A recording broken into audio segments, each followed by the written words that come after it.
Hello বন্ধুরা, আমি সাথে চ্যানেলে ওয়েলকাম ব্যাক। যারা নতুন আছো তারা পাশে থাকা বেল আইডিটা বাজিয়ে পাশে থেকো, যাতে আমার নতুন ভিডিও যাওয়ার সাথে সাথেই তোমাদের কাছে নোটিফিকেশান যায়। আর যারা পুরনো আছো তারা তো লাইক কমেন্ট শেয়ার অবশ্যই করবে। তো আজকের ব্লগটা এখান থেকে স্টার্ট, কেউ স্কিপ করবে না, সবাই দেখতে থাকো। আজকে হচ্ছে শনিবার। তো সকালবেলা প্রতিদিনের মতো উঠে ফ্রেশ হয়ে বাইরের কাজকর্ম করে চলে এসেছি। আর শুক্রবার মানে একটু রান্নাবান্নাও অগোছালো হয়, মানুষ বাড়ি থাকলে যা হয়। এবার সকাল থেকে থাকে না, সকালবেলা বেরিয়ে যায়, টিফিন কারিতে ভাত যায় আর রাতে এসে একটু খায়। কিন্তু শুক্রবারে হচ্ছে বাড়ি থাকলে তো তোমার বাসন কুসনও বেশি পড়ে, রান্নাবান্নাটাও একটু অন্যরকম হয়, নিজের মতো নিজে করে অনেক সময়। তো সেই জন্য বাসন একটু বেশিই পড়েছে। আর এদিকে ঠান্ডা যাচ্ছে আসছে এরকম একটা পরিস্থিতি। আর একটু অর্ডার রয়েছে ডালার, বুঝলে তো। তো মনে হচ্ছে বিয়েবাড়ির অর্ডার, সেই জন্য এই কাজকর্ম করে এইসব রেডি করে করে রাখছে। আমাকে দুদিন ধরে বলছে যে তুমি তো কাকার মাল করো, মানে দশকর্মার মাল করি, সেটা তো নেই, তা তুমি তো একটুখানি ডালাগুলো করতেও পারো। তো সত্যিকারের কথা কী বলো তো বন্ধুরা, ওটা করি না তো, বসার অভ্যাসও নেই। আবার শুরু করলে হয়তো ওটাই ইচ্ছে করবে এই কাজটা করি, এমনি খুব একটা কঠিন কাজ না। আর যে কাজটাই করবে করা শুরু করলে তখন শুরুতে মনে হয় কঠিন, তারপরে সহজ মনে হয়, তাই না?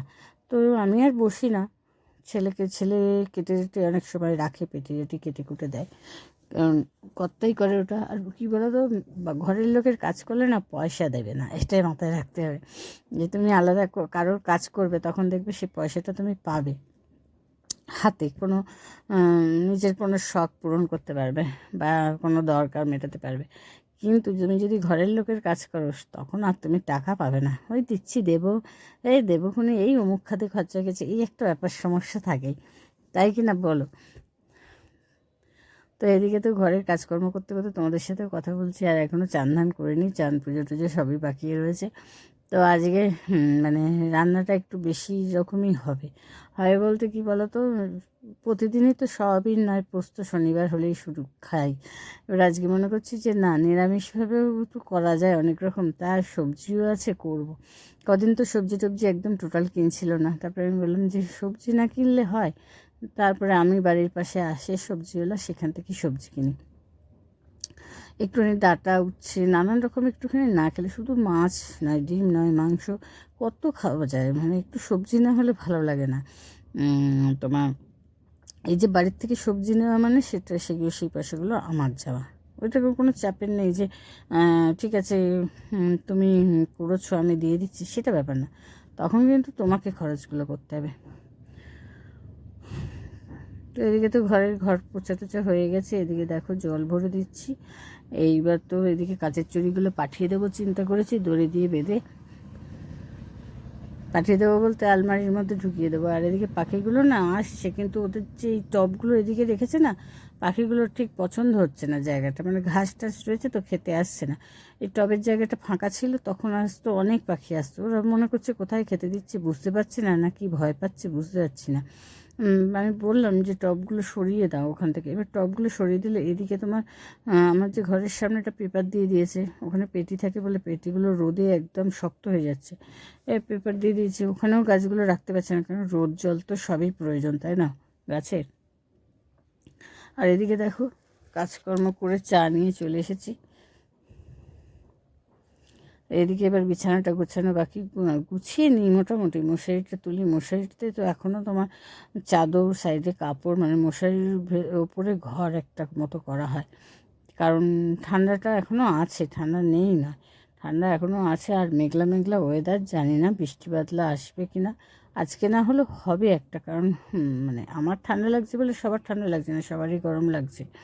পাখা টাকাও অনেকে ছাড়ছে, শুনতে পাচ্ছি, মানে এবার বলবে কোথা থেকে শুনলাম, মানে আমাদেরও তো বাড়ির পাশে সব মা কাকিমারা রয়েছে, তারাই বলছে। কিন্তু আমি তাও এখনও পর্যন্ত পাখা ছাড়িনি, পাখা ছাড়লে আমার ঠান্ডা লাগছে। তো রুটি করব পরে। তা মনে করলাম সবার প্রথমে একটু বেগুন ভেজে নিই, চান পুজো করে খাবো তো, সেই জন্য দেখো বেগুন ভাজা হয়ে গেছে। এরপরে একটু পাঁচফোড়ন দেবো, একটু উচ্ছে চচ্চড়ি করবো, সেই জন্য একটু পাঁচফোড়ন দিয়ে দিলাম। আর আজকে তো পেঁয়াজ দেবো না, তাই উচ্ছে আলুটা দিয়েই চচ্চড়ি করবো। তা পাঁচফোড়ন দিলাম, একটু কাঁচা লঙ্কা দিয়েছি একটা। এবার নেড়ে চেড়ে একটু হলুদ, সামান্য লঙ্কার গুঁড়ো, লবণ দিয়ে জল ঢেলে দেবো, গামাখামাখাই করবো। নামানোর আগে একটু মিষ্টি দেবো সামান্য। আর ইদানিং কী বলো তো, তরকারিতে লবণ হয়ে যাচ্ছে কেন বুঝতে পারছি না। মানে আমি একটু লবণ খাই, না হলে আবার তোমার একটু পাতে নিই, আর পাতে নেওয়াটা একদমই পছন্দ করে না কত। সেই যে যা তরকারিতে হবে সে নুন কম হলেও খায়, কিন্তু নুন কম হলে আমি খেতে পারি না। তার ফলে তরকারিতে একটু বেশি বেশি হয়ে যাচ্ছে, বলছে খরো লাগছে খরো লাগছে। আমার হয়তো ঠিক লাগছে, ওদের খরো লাগছে। তো দেখো মোটামুটি হয়ে এসছে, এবার নামিয়ে দেবো। আলুগুলো কেমন চেয়ে চেয়ে রয়েছে, একটু ঘেটে ঘুটে দিলে বেশ মাখো মাখো মতো হবে, ভালো লাগবে। আর ইদানিং আগে ছোটোবেলায় উচ্ছে মানে তেতো জাতীয় খেতে খুব বিরক্তি লাগতো, কি জানি বয়সের সাথে সাথে এখন মনে হয় যে তেতো হলেই ভালো হয়, তেতোটাই দিয়েই সব ভাতটা খেলে হয় ভালো, মানে এরকম। যাই হোক, উচ্ছে চচ্চড়ি হয়ে গেল। আবারও কড়াই তেল দিয়ে দিয়েছি, বেগুন থেকে বের করেছি তেলটা। এবার দিয়ে দিলাম কালো জিরে, একটু বাদাম রয়েছে, কালকে এনেছিল মুড়ি দিয়ে খাওয়ার জন্য, তো মুড়ি দিয়ে খেয়েছি, আর অল্পটুকু রয়েছে সেটা একটুখানি দিয়ে দিলাম। বাদাম দিয়ে লাল শাক ভাজলে বেশ ভালোই লাগে। তো ওই বললাম যে সব বাজার এখন বাড়ির থেকে করলে তবে সবজি খাওয়া হয়, নইলে মাছ ডিম মাংস। তাই একটু লাল শাক নিয়েছিলাম, সামান্য লবণ দিলাম, কারণ কি ওই ভাজায় লবণ রয়েছে। ভাজার তেলে যে বেগুনের তেলটা দিয়েছি সেটাতে। তো দেখো শাক ভাজা মোটামুটি হয়ে গেছে আমার কমপ্লিট। এবার নামিয়ে নেবো, দিয়ে করব তোমার ডাল করব, ভেজ ডাল করব। তাই ডালটা একটু বসিয়ে দেবো, আর সবজিগুলো পরে ভেজে তারপরে ডাল করব। আর একদম খাওয়ার আগে ভাজবো ধনেপাতার চপ, বেগুনি আর সজনে ফুলের চপ। দেখো ডালটাও বসিয়ে দিয়েছি, এবার ডালটা তো হয়ে গেছে, আর কারেন্ট যাচ্ছে। সে প্রতিটা দিন কারেন্ট যায় আর আসে, কী যে মুশকিলে পড়েছি কারেন্ট যাওয়ার ব্যাপারটা। দেখো আগে গাজরগুলো একটু ভেজে নেবো, কারণ গাজরটা অনেক পুরনো, মানে ছোটো ছোটো করে কাটা যাচ্ছে না, একটু বড় বড়ই হয়ে গেছে, তাই জন্য একটু ভালো করে ভেজে নিলাম। তারপরে দিয়ে দিলাম বিনসগুলো ভেজে নিয়ে কড়াইশুঁটি আর তোমার টমেটোটা পরে দেবো। কড়াইশুঁটি তো ফাটবে ফটফট করে। তো এবার একটু ফাঁকা করে জিরে দিয়ে দিলাম, জিরে আর দিলাম তেজপাতা। এটাও হয়ে গেল। হওয়ার পরে দিয়ে দিলাম টমেটো আর কড়াইশুঁটি, ভালো করে নেড়ে চেড়ে এবার দিয়ে দিলাম আদা বাটা। এবার একটু হলুদ গুঁড়ো দেবো, লবণ দেবো, মিষ্টি দেবো, আর একটু তো কাঁচা লঙ্কা দিতেই হবে, একখানা দুখানা কাঁচা লঙ্কা দিয়ে দেবো। দিয়ে এবার নেড়ে চেড়ে ডালটা দিয়ে দেবো। আর ডালটা ফুটে গেলে তারপরে দেবো, নামানোর আগে দেবো, নামানোর পরে দেবো একটু গরম মশলা, একটু ঘি। তা ঘিটা দিইনি, বললো ঘি দিও না, তাই আর ঘি দিইনি। ফুটে গেলে নামিয়ে রেখে আমি চলে যাবো চান করতে, মানে উঠোন ঝাড় দেবো, চান করবো। আর সকালবেলা রান্নার দিকে কেন যাচ্ছি বলো তো, এখন তো একটু গরম পড়ে যাচ্ছে আর সময়টা থাকছে, মনে করছি কি ট্যাঙ্কের জল উঠুক তারপর চান করবো, নইলে তো ঠান্ডা জল।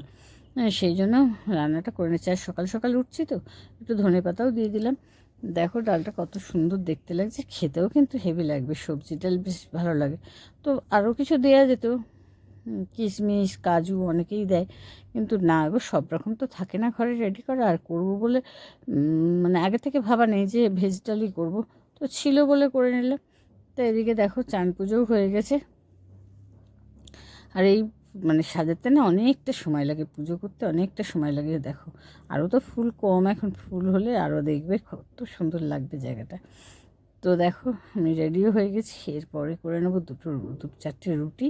আর বেগুন ভাজা তো করাই আছে, তাই দিয়ে খেয়ে নেবো। একটু রেশন দোকানে গিয়েছিলাম, পূর্ণিমা যে সামনে দোল পূর্ণিমা, আমাদের বাড়ির সামনে শিব মন্দির, মানে আমার খুব শ্বশুরে, সেখানে একটু পুজো দেবো। সেই জন্য রেশন দোকানে কথা বলতে গিয়েছিলাম যে চাল দেবে কি না। খিচুড়িটা দেওয়ার ইচ্ছে আছে, দেখা যাক। তো এদিকে দেখো নিয়ে নিয়েছি, খেয়েও নিলাম। এদিকে ভাত বসিয়ে দিয়েছি, আর ভাত বসিয়ে তো আর বসে থাকবো না, ঠাকুরের বাসনগুলো মেজে নেবো। তো আজকের ভিডিওটা কেমন লাগলো অবশ্যই জানিও, সবাই পাশে থেকো, একে অপরের পাশে থেকো। আর দেখো এবার বললাম চপ করব, সেই চপগুলো একে একে করে নেব।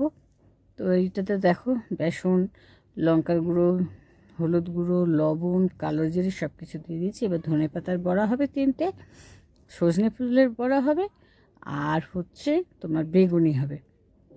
বেগুনিগুলো আমি লম্বা লম্বাই বেগুন কাটি, আজকে কেটেছি গোল গোল। মানে বেশ আলুর চপ মনে হচ্ছে, বেশ ফুলকো ফুলকো, বেশ ভালো লাগছে। তো দেখো চপ টপ করতে না সময়ও লাগে, তেলও লাগে, তাই না? ধরে ধরে না করলে তো হবে না। এখন এক কড়া তেল দিলে সব চপই হয়ে যেত, কিন্তু এক কড়া তো তেল দিতে পারবো না, সেই জন্য অল্প অল্প করে করছি। দেখো ধনেপাতার চপ হয়ে গেছে। ভেজ ডালটা দিয়ে খাবে তো? এটা হচ্ছে সজনে ফুলের বড়া। সজনে ফুলের বড়া কিন্তু খেতে খুবই ভালো লাগে। যারা যারা মনে করে যে সজনে ফুল বাচ্চা কাচ্চা খাবে না, তারা এরকম চপ করে দেবে, বাচ্চা কাচ্চা বুঝতেও পারবে না, খুব সুন্দর করে খেয়ে নেবে। আমি তো আমার ছেলেকে খাওয়ানোর জন্য এরকমভাবে পলিসি করি, আগাগোড়াই করি, এখনও করি, করার চেষ্টা করি। আর তেতোতে তোমার বার্মি শাকটা করতে গেলে একটু মিষ্টি দিয়ে দিই, তাহলে আর কোনো সমস্যাই থাকে না। দেখো এটাও হয়ে গেল। এরপরে করবো বেগুনি, মানে বেসন কমে এসছে তাতে কি, আমি কিন্তু বেগুনি করবই করব। দেখো এরকম গোল গোল করে কি সুন্দর আলুর চপের মতো ফুলে উঠবে। দেখো দেখেছো কি সুন্দর লাল লাল মনে হচ্ছে না আলুর চপ? তো যেটা বলছিলাম, আজকের ভিডিওটা কেমন লাগলো অবশ্যই কমেন্ট সেকশনে জানিও। সবাই ভালো থেকো, একে অপরের ভিডিও দেখো, সবাই সবার পাশে থেকো। তো চলো আজকের মতো টাটা।